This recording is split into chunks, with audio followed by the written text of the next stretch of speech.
साथियों नमस्कार, स्वागत आप सबों का। पिछले 2-3 दिनों से खास करके जब से शिक्षा मंत्री ने एक इंटरव्यू दिया और उसके बाद से लगातार अजीबोगरीब प्रश्न जो हैं वो उठ रहे हैं शिक्षक अभ्यर्थियों के मन में और सचिवालय स्तर तक भी उन प्रश्नों का जवाब सही ढंग से नहीं दिया जा रहा है। हालांकि आप इसके पूर्व भी कभी भी सचिवालय अगर गए होंगे, बहुत सारे ऐसे मुद्दे हुए हैं जिसमें सचिवालय की ओर से चुप्पी साधी गई है। चाहे आप मेरिट नॉट मेरिट का मुद्दा ले लें, चाहे आप एकेडमिक और स्टेट मार्क्स का मुद्दा ले लें।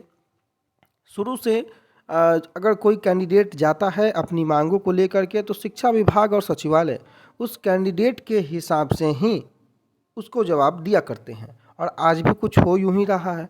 और आप में से ही यानी कि जितने कैंडिडेट हैं उनमें से ही एक धड़ा जो है वो इस मांग कर रहा है इस बात का कि आप एग्ज़ाम ले लें। अब आप खुद से समझ सकते हैं कि वो धड़ा कौन सा है। वो धड़ा उन लोगों में से है जो क्वालिफाई नहीं है। इसके लिए आप सजग और सतर्क रहें। इस वीडियो में हम लोग बात करेंगे विधानसभा में नियोजन इकाई या पंचायती राज व्यवस्था को किस प्रकार से खत्म करने की बातें चल रही है और उसके लिए मैंने कल भी कहा था कि संशोधन की आवश्यकता है विधानसभा में। ऐसे आप उसे खत्म नहीं कर सकते हैं। हालांकि सरकार जो बहुमत में है तो विधानसभा में उनकी स्थिति ठीक ठाक है और कोई भी कानून को वो पास कर सकते हैं, लेकिन चूँकि बीजेपी जो कि प्रमुख विपक्षी दल है और एक मजबूत विकल्प है, विपक्ष है, और उसके सामने किसी भी बिल को पास करवाना, किसी भी संशोधन को आगे बढ़ा पाना एक हंगामेदार विधानसभा सत्र होने की आवश्यकता है। और वो जबकि बीजेपी ने 13 दिसंबर तक का अल्टीमेटम दे रखा है। परंतु क्या लगता है आपको, इन सभी मुद्दों पर चर्चा करेंगे, नई नियमावली समेत आज के जो भी अखबार हैं।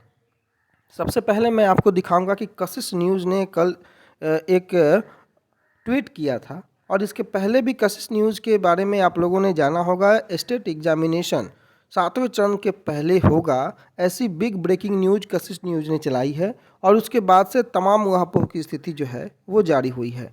एक बार कशिश न्यूज़ ने पुनः शिक्षक नियोजन नियमावली में बड़े बदलाव की तैयारी, यहाँ तक तो ठीक है।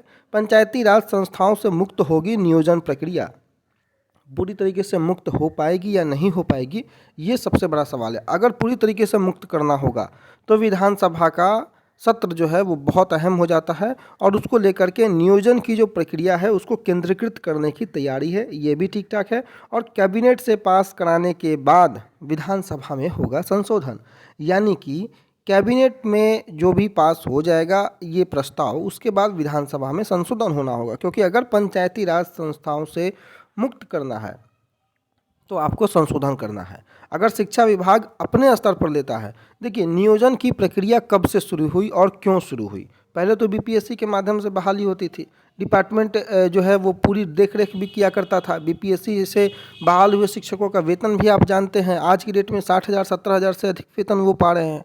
और वहीं उनके उलट जब से ये नियोजन की प्रक्रिया, बड़ा घालमेल है इस नियोजन की प्रक्रिया में, जब से ये नियोजन की प्रक्रिया आई, नियोजन इकाइयों को पंचायती राज संस्थाओं के हवाले किया गया, तब से आपका क्या हो गया कि आपका सारा दारोमदार जो है वेतन देने से लेकर के बाकी अन्य परिस्थितियों में पंचायती राज व्यवस्था का हो गया। आपका जो नियोजन है वो नियुक्ति से बदल करके नियोजन कर दिया गया और बीपीएससी को हटा दिया गया। क्यों? क्योंकि तनख्वाह आपको कम दिया गया। और अब क्या है कि वहीं पर जो बीपीएससी से बहाल शिक्षक हैं उन्हें 60,000 70,000 80,000 का वेतन मिलता है और आज जो नियोजन से जो शिक्षक है उनको 24,000 25,000 से शुरुआत करना पड़ता है। और इसको लेकर के एक केस भी हुआ पटना हाई कोर्ट में। पटना हाई कोर्ट में जब केस हुआ समान काम समान वेतन, आपको याद होगा, तो वहाँ पर जो नियोजन से जो शिक्षक गए थे उनकी जीत हुई।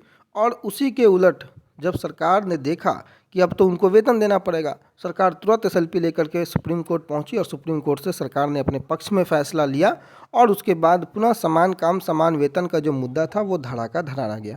और एक बड़ा डिसीजन वो सुप्रीम कोर्ट का है, समान काम समान वेतन, जिसको लेकर के नियोजित जो शिक्षक हैं वो आज तक हारे और छले से महसूस करते हैं। तो नियोजन की प्रक्रिया वहाँ से शुरू हुई और इतनी नियोजन की प्रक्रिया में भारी बदलाव या उसको ख़त्म कर देना ये सरकार के बस की बात नहीं है। क्यों? क्योंकि फिर वेतन संबंधी मुद्दा उठने लगेगा। तो पंचायती राज संस्थाओं से मुक्त करके या उनके अधिकारों को सीमित किया जा सकता है, और उससे सीमित करने के लिए या मुक्त करने के लिए नियोजन इकाई जो है उस पर प्रभाव पड़ेगा, और उसके लिए कैबिनेट से पास कराने के बाद विधानसभा में संशोधन होगा। हमें देखना बहुत महत्वपूर्ण होगा कि ये संशोधन किस स्तर तक हो रहा है, क्योंकि इसका सीधा प्रभाव आपकी नियुक्ति पर पड़ेगा। हालांकि कैबिनेट ने जिस प्रकार से अभी तक किसी भी चीज़ों की अप्रूवल नहीं दी है, यहाँ तक कि नियमावली, सीटें आप देखिएगा तो अभी भी 7वें चरण के पहले बहुत सारे पेचीदगियाँ हैं। 7वें चरण के पहले अभी छठे चरण का एक शेड्यूल आना बाकी है। छठे चरण का शेड्यूल के बाद अभी नगर निकाय का चुनाव दिसंबर तक है।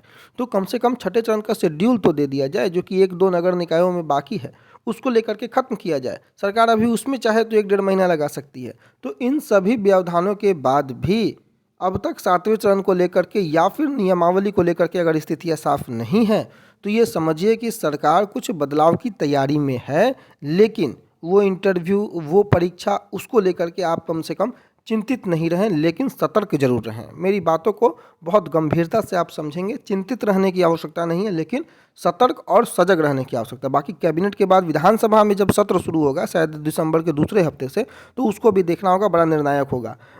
अब हम चलते हैं कि कुछ ऐसी बातें पे जो कि नियमावली और कैसे आवेदन ये सब होगा। ईटीवी बिहार की खबरें हैं कि राज्य में जो बहुप्रतीक्षित 7वें चरण के शिक्षक अभ्यर्थी हैं या शिक्षक की बहाली 7 फेज जो टीचर रिक्रूटमेंट है, नई नियमावली से होगी, ये बात तय है।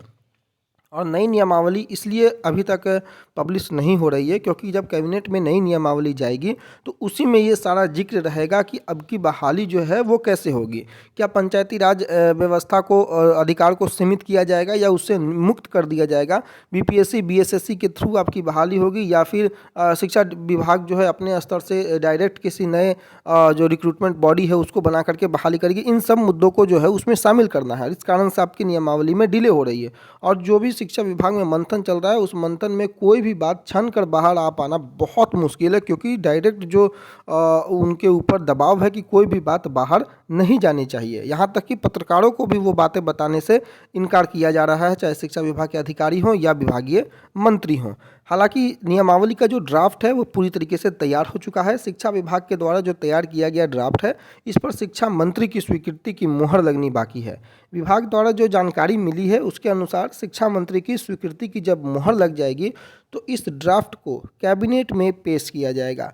कैबिनेट की स्वीकृति के बाद नियुक्ति की प्रक्रिया शुरू हो जाएगी। यानी कि कुल मिलाकर जो मसला अटका पड़ा है वो शिक्षा मंत्री स्तर से है, क्योंकि वो शिक्षा मंत्री जो हैं, यानी कि जो विभागीय मंत्री है और अन्य मंत्री परिषद की जो बैठक कैबिनेट की होती है उसमें वो ड्राफ्ट जाएगा और जैसे ही वहाँ से स्वीकृति मिल जाती है वो पास हो जाएगा। और उम्मीद है कि 6 तारीख की जो कैबिनेट की बैठक है उसमें वो जाए।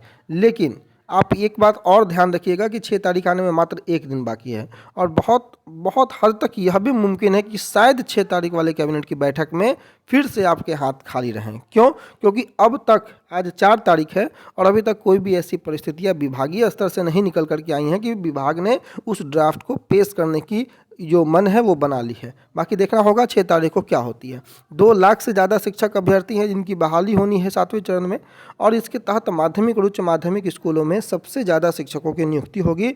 और जानकारी के मुताबिक माध्यमिक एवं उच्च माध्यमिक स्कूलों में बहाली होगी, उसके बाद प्राइमरी और जो मिडिल के हैं उनके शिक्षकों की नियुक्ति होगी। तो ये तो लगभग सभी लोग जानते हैं, लेकिन महत्वपूर्ण क्या है, ईटीवी बिहार ने भी इस चीज़ को प्रकाशित किया है कि ऑनलाइन आपके आवेदन लिए जाएंगे। बहाली के शेड्यूल का कैलेंडर भी करीब करीब तैयार कर लिया गया है।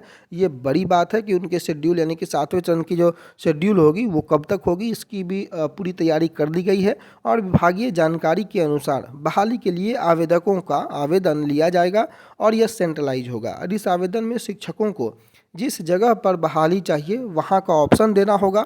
खास बात यह है कि पूरी प्रक्रिया में पंचायती राज व्यवस्था का रोल इतना ही होगा कि वो नियुक्ति पत्र देगा। देखिए, मैंने आपको बताया था ना कि पंचायती राज व्यवस्था का जो अधिकार है उसे सीमित किया जा सकता है। ख़त्म करने से कहीं ना कहीं सरकार को नुकसान होगा, फ़ायदा नहीं होगा।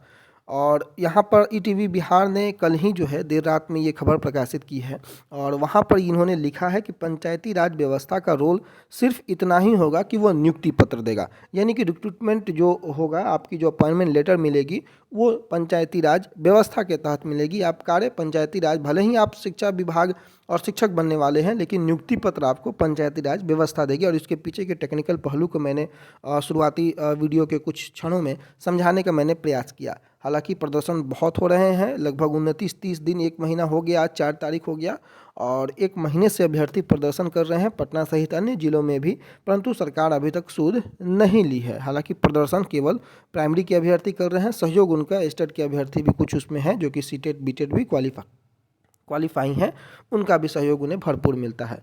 तो कुल मिलाकर बातें यही हैं कि 7वें चरण की जो बातें हो रही हैं, शेड्यूल करीब करीब तैयार है, नियमावली करीब करीब तैयार है, केवल सरकार की मंशा के ऊपर ये सारा प्रश्न चिन्ह है। और रही बात विधानसभा में संशोधन की, तो उसको भी देख लेंगे कि विधानसभा का सत्र दिसंबर के दूसरे हफ्ते में जब शुरू होता है तो कौन कौन से संशोधन होते हैं।